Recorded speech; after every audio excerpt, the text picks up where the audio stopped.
Welcome everyone, this is your host Abraham L. Jaguar, a professional game master. First of all, this channel is proudly sponsored by the Crueltide Pocket Rulebook Kickstarter. In this tabletop RPG, you need to rescue Santa Claus. He has been captured, and you can roleplay as any sort of fantasy creature imaginable. You could be a human with holiday powers, you could be one of Santa's helpers, an elf. Maybe you are a talking reindeer, perhaps a gingerbread cookie golem. Restore the holiday cheer, definitely check it out. Check out the stretch goals as well. The link to the Kickstarter will be in the description and in the pinned comment. This channel is also proudly sponsored by Dead Tree Studios, the publishers and developers of Dames of Asstoria, a tabletop role-playing game where you play as monster girls, experiencing high adventure in a world that doesn't fully accept them. They have recently released Daughters of Lamb. This is a pay-what-you-want tabletop RPG, where you get to play as cybernetic nuns with guns, looking for the missing pieces of their AI god. You will find it in their website, the link will be in the description and in the pinned comment. This channel is also proudly sponsored by the Red Room Publishing. Please check out their store for exclusive tabletop RPG products and check out their free tabletop RPG, the Red Roleplaying Game. A generic system able to handle any sort of theme, genre, flavor, setting that you can think of. Definitely check it out. You will find the link to their website in the description and in the pinned comment as well. Today, I continue my review series featuring the Eros Engine Core Rulebook. If you haven't seen the other parts of this review series featuring this erotica-focused tabletop RPG, please check out the playlist in the description below. This time we are going to take a closer look at skills. Remember that attributes in this game represent innate qualities, while skills are the learned abilities. Skills could be considered the things that you attempt to do, the actions that you take within the fiction. You have ranks for skills. You have 0, 1, 2, 3, 4, and 5. 0 represents the untrained skill, while 5 is the legendary proficiency in that skill. When you employ a skill, the roll would be a d20 plus attribute modifier plus the skill rank plus minus other modifiers. As simple as that. Skills fall into 3 categories: seduction and social skills, physical and erotic skills, and resilience and recovery skills.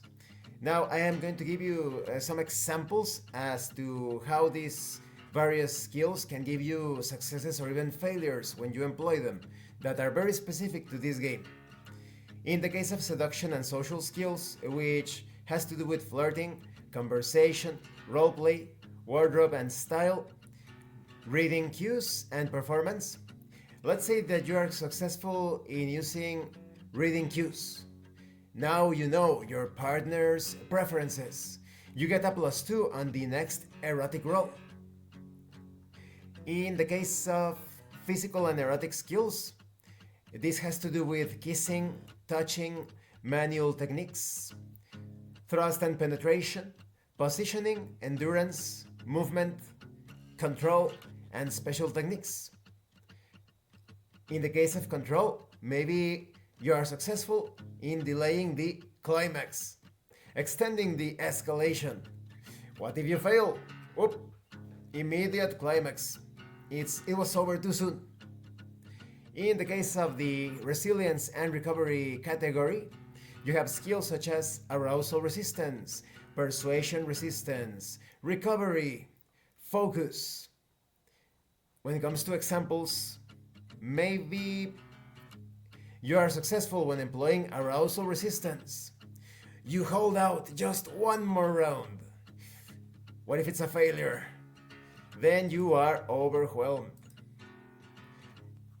And that's about it when it comes to skills. This concludes this part of the review series. In the next part, we are going to talk about their derived values. These are very interesting. So yes, in the case of these skills, you have all of the details concerning what exactly is that skill about? Like manual technique, right? What is that exactly? Well, the use of fingers, and you know, I'm trying to not to trigger the YouTube algorithm. Let's say that you employ the fingers for various stimulations, right? Stimulatory activities, if you could say it like that, or maneuvers. In the case of thrust and penetration, this is not just about the man employing the spear. This is also about the woman pulling the spear through the gates, right? This is pretty expensive in terms of energy. When you employ thrust and penetration, it takes a lot of energy out of your character. So you have all of these considerations in this section of the book. Thank you for watching this part of the review series. Don't forget to leave a like, comment, and subscribe. And thank you so much to those of you that are going the extra mile to support the channel. If anyone else wishes to further support the channel, consider joining as a member using the Super Thanks button. Take a look at the information in the description and in the pinned comment. This has been your host, Abraham L. Jaguar, a professional game master, and remember, it is better to roleplay and fail in character than not to roleplay and fail as a player. Once again, thank you and see you later.